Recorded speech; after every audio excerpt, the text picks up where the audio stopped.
Selam. Katarocita Kral, Ekstra Джико Питона, Bulgarian. Selami Kerableske lese Romnjake lese Čavenge, Hemsaj familijake. A ekstra Bitonase, Glökvunč, leso rođendan, sretan rođendan Pitona.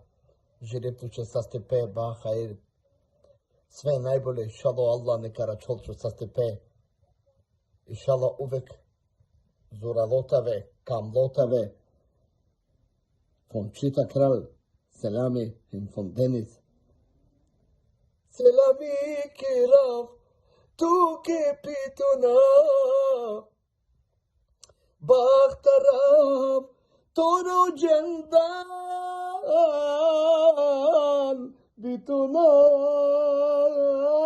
Pitona. Mangav tuke devlestar, barosa stipa.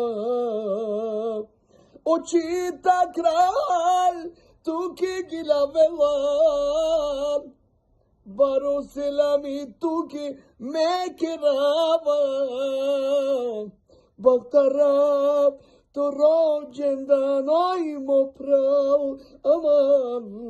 Inšallah ka živinea šelbeš sastimaja. Ode verne karakel te romnjate čaven. Inšallah uvek očita tuke te gilavel. Pitona,